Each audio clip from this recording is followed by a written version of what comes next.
Hello students, good afternoon. Today we are going to discuss about the chapter lines and angles.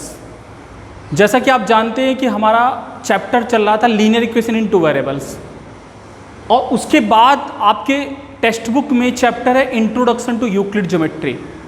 But introduction to Euclid geometry जो chapter है ये आपके syllabus में नहीं है। अब की बार कोरोना पैंडेमिक होने के कारण ये आपके सिलेबस में नहीं है, बहुत कम सिलेबस आपको मिल रहा है। तो 30% रिड्यूस होने के कारण इंट्रोडक्शन टू यूक्लिड ज्योमेट्री नहीं है, तो आप डायरेक्ट फोर्थ के बाद आप 6 चैप्टर पढ़ेंगे। तो हमारा 6 चैप्टर है लाइंस एंड एंगल्स। तो इसके बहुत ब्रीफ डिस्कशन में हम नहीं जाएंगे। लाइंस और एंगल्स को आप बहुत माने नर्सरी से क्या 1 से ही लेकर पढ़ रहे हैं, आप 1 से लेकर 8 तक आपने पढ़ा होगा लाइंस और एंगल्स के बारे में। तो हम डायरेक्ट थ्योरम पे चलते हैं, जो इसका मोस्ट इंपॉर्टेंट थ्योरम है, that is the pair of linear theorem, pair of linear angles theorem. तो ये थ्योरम है, इसका स्टेटमेंट सुनिए। स्टेटमेंट है, if a ray stands on a line the sum of adjacent angle so form is 180 degree. तो ये statement इसका है, अगर कोई रे किसी लाइन पर स्टैंड है तो एडजेसेंट एंगल का जो सम होगा वो 180 डिग्री होगा। क्लियर? तो हम यहाँ पर देखते हैं ए बी एक लाइन है जिसपे सी डी एक रे स्टैंड्स है।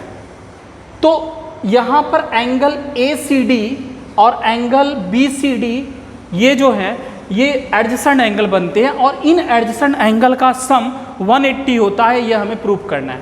ओके, तो हम चलते हैं, पहले हम देखेंगे क्या दिया क्या है, गिवन क्या है। तो ये statement, if a ray stands on a line, ये स्टेटमेंट गिवन में हम लिखेंगे। तो यहाँ पर लिखेंगे गिवन। तो इट इज गिवन दैट, तो दिया क्या है, अ रे सी डी, एक रे सी डी है जो स्टैंड किस पे, which stands on line, which stands on line, किस लाइन पर स्टैंड्स है, ए बी पर, which stands on line A B पर स्टैंड है।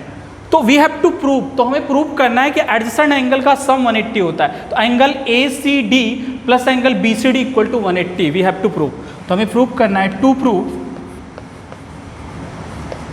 Angle A C D plus angle B C D equal to 180 degree, यह हमें prove करना है। तो यहाँ पर हम एक कंस्ट्रक्शन करेंगे। कंस्ट्रक्शन क्या करेंगे, हम EC को परपेंडिकुलर करेंगे, EC perpendicular on AB, EC perpendicular on AB, EC को परपेंडिकुलर करेंगे किस पे, AB पे।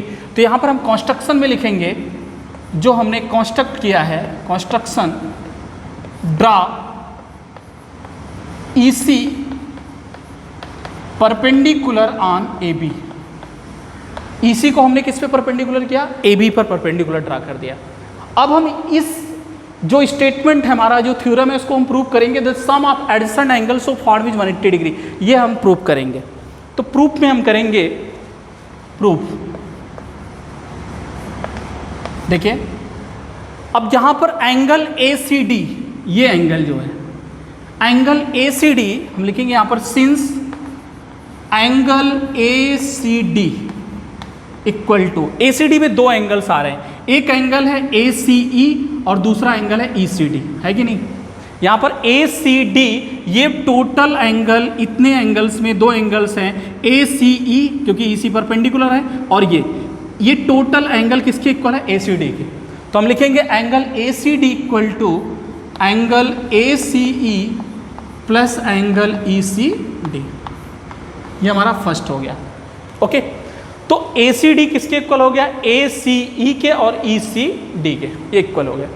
अब हम निकालेंगे एंगल BCD। देखो BCD अगर हमें फाइंड आउट करना है, तो अगर हम BCE में, इस पूरे में से अगर ECD को माइनस कर दे तो इतना एंगल जो बचेगा वो क्या बचेगा, BCD।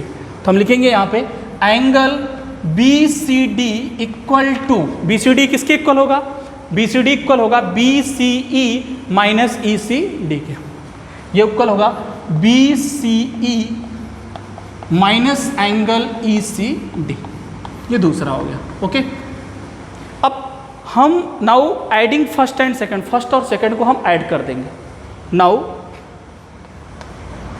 एडिंग फर्स्ट को और सेकंड को ऐड कर, first and second we get. तो ये फर्स्ट के लेफ्ट हैंड साइड में एंगल ACD है और इसके लेफ्ट साइड में BCD है, ओके। और इधर AC है plus ECD, BC minus ECD है। तो हम इसको लिखेंगे, ऊपर का हम इरेज कर दे रहे हैं,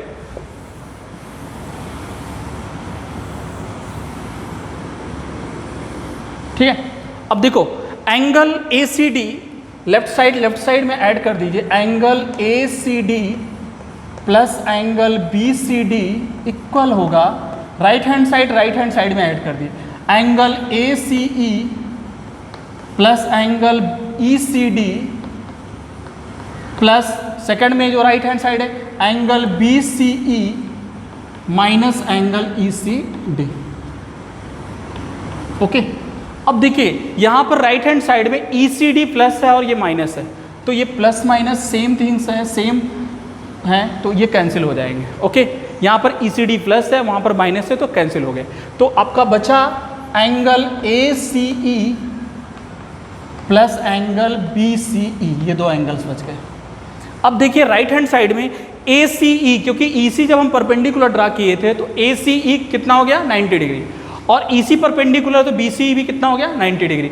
तो ये दोनों एंगल्स हो गए 90 डिग्री प्लस 90 डिग्री, तो ये हो गया आपका angle ACD plus angle BCD equal to 180 degree. It is proved, ये प्रूव हो गया आपका कि अगर कोई रे स्टैंड्स है किसी लाइन पे तो एडजेसेंट एंगल का सम, एडजेसेंट एंगल ACD और BCD का सम कितना हुआ 180 डिग्री, ठीक है। तो इसी तरह आपकी जो एक्सरसाइज 6.1 है ये डिपेंड है इस थ्योरम पर। ये जो थ्योरम है इसे हम कहते हैं linear pair of angles, linear pair of angles theorem. और linear pairs of angle theorem का स्टेटमेंट ये है, if a ray stands on a line the sum of adjacent angle is 180 degree, okay. आप एक्सरसाइज 6.1 करेंगे। आगे next video में मैं आपको दूसरे थ्योरम और एक्सरसाइज 6.1 के कुछ क्वेश्चन सॉल्व कराएंगे, ओके। Bye, take care.